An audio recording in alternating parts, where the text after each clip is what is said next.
I've been having blackouts for almost a year now, but no one seems to notice. The first time was at my 16th birthday party that my family threw for my cousin, Adam. His dad got him a DVD of a horror movie he loved, and we decided to watch it since only Adam had seen it before. I was really looking forward to watching the movie, but I fell asleep just when it was getting started. When I woke up, the end credits were rolling. Everyone was talking about their favorite parts of the movie. Dennis was more into it than any of us, Adam said about me, and at the time I assumed it was a joke. For a while, I thought I was falling asleep at strange times. Then, in geography class, I blacked out like I always did. When I woke up, however, I looked down to see a full page of notes on the lesson, all in my handwriting. It was like I wasn't actually gone, just running on autopilot. I tried to keep track of when I blacked out to see if I could figure out what was causing it. But then, I'd just fall asleep and wake up to find my records missing or destroyed. I'd take notes on my arm, fall asleep, then find them scrubbed away. Something was trying to stop me from understanding it.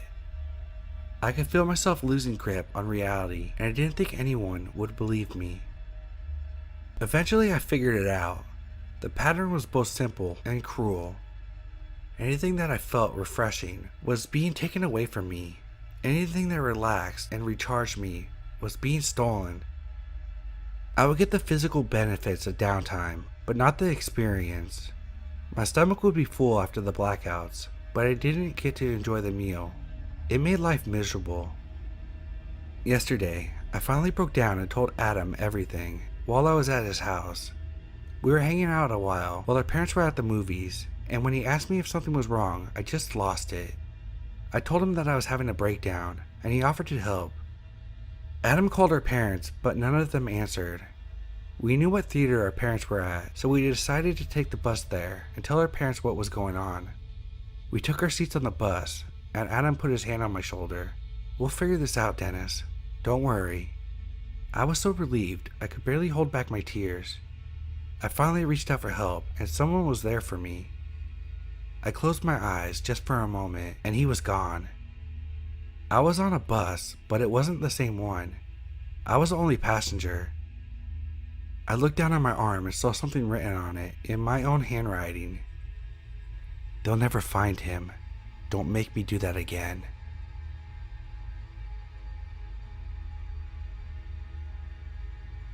Good morning, sunshine. Time to wake up. I open my eyes to see Nurse Judy, ready to give me my morning injection. I sit on the bed and roll up my pajama sleeve. I feel the needle under my skin, and the medication flowing inside my veins. The nurse gives me a wide smile. "Good girl. You can go to the canteen now and have breakfast with your friends." Friends? I don't have friends here. My friends are almost 60 miles away, enjoying life, learning new stuff, making out at parties. Certainly not spending their youth in a psychiatric ward. My parents put me there. It was after another anxiety attack at school.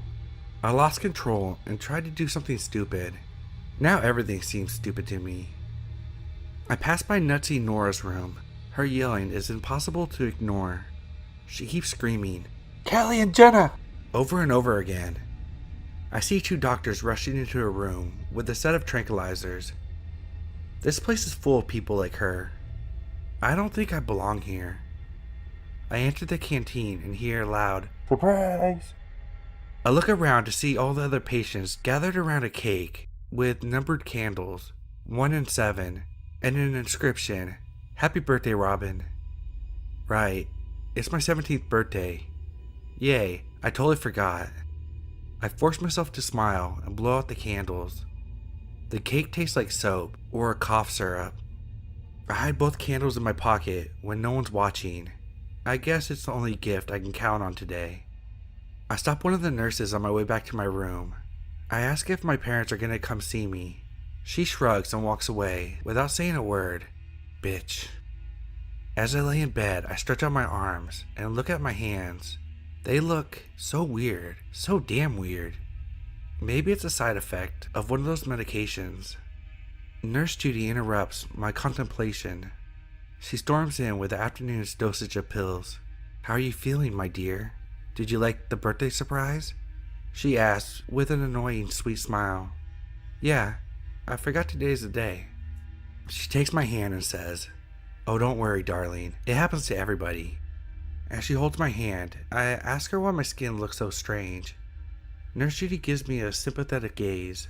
I think it's normal at your age. Don't you think so, sweetie? Is she trying to make a fool of me? But I'm only 17, I said imploringly. I don't know any other teenagers with hands like these. Just look. I take the candles out of my pocket and almost rub them in her face. You see? 1 and 7. 17. Judy gently takes the candles from my shaking hands. Robin, it's not 17. Let me show you the right order. It's 7 and 1. 71.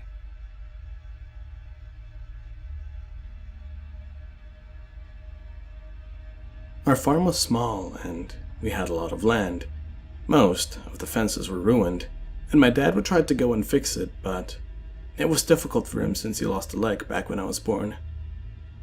I touched the scar on my shoulder that ran to my collarbone. My parents explained that wolves attacked our farm. Dad had to have his leg amputated because of an infection after being bitten. Trying to salvage the farm costed them too much, and when they tried to sell it, nobody wanted it. So we were stuck.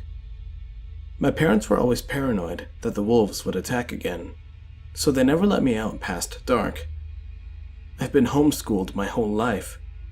I don't have any friends. I don't have anyone except my parents.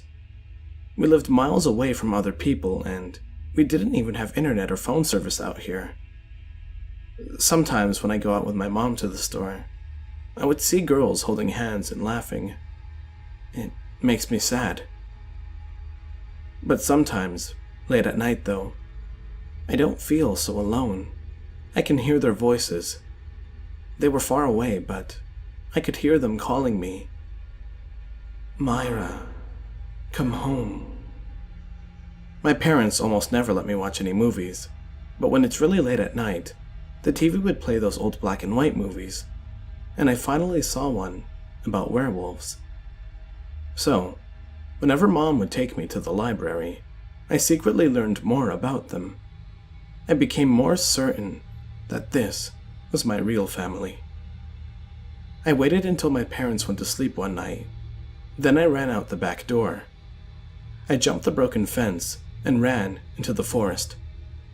It was dark, and the only light was coming from the moon. I stopped when I no longer heard the howling. I panted as I could see wolves approaching me. I smiled, feeling uneasy. I'm home. I'm home, I panted happily. The growling continued, but stopped when a loud growl emerged. Behind a tree, a large wolf walked towards me. When he stood up, I felt a sudden fear seize me as all the other wolves bowed their heads to him. He walked towards me, and I kept my head down, staring at the ground. With one hand, he grabbed my neck and forced me to look at him. His face was that of a wolf's, but he looked nothing like the werewolves I saw on TV. His face was scarred up, one eye was foggy, and I assumed he was blind. He sniffed me up and down, and then stopped at my scar. Welcome home, I barely understood from the gurgling. I stared back at him, and for a moment, all the fear left me. I gently placed my hands on his and closed my eyes. It felt like I finally found my place. I then opened my eyes when his hands started to tighten around my throat, and I could see he was salivating.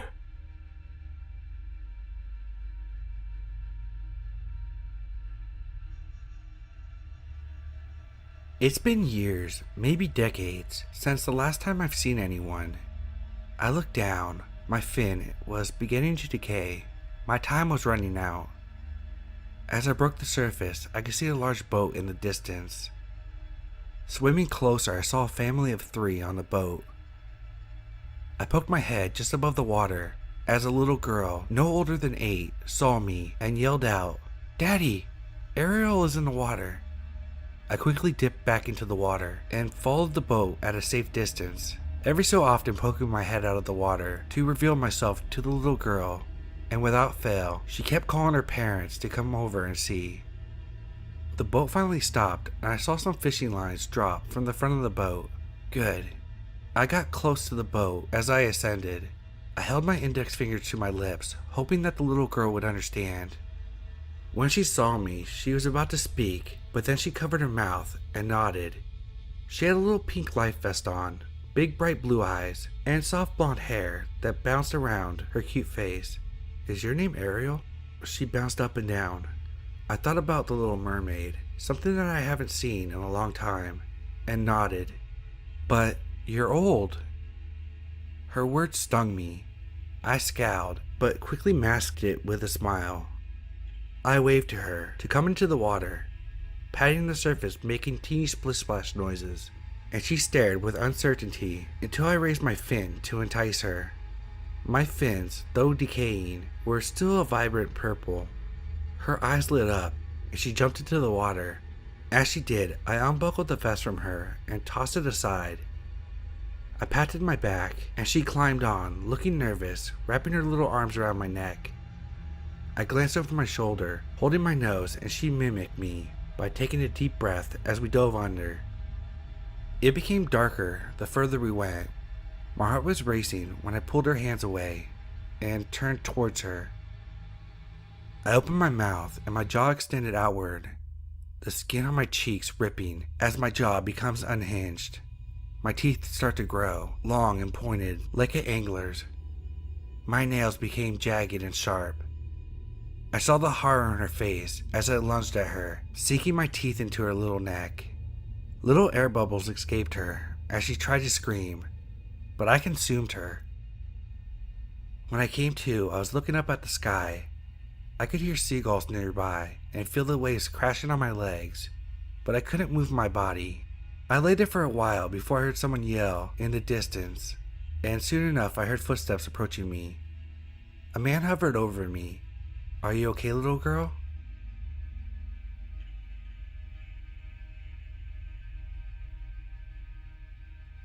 I always told Sarah and our children that I was only afraid of death. Nothing else frightened me, not even heights or spiders, only the inevitability of one day facing my own mortality. I don't fear anymore. No, I welcome it.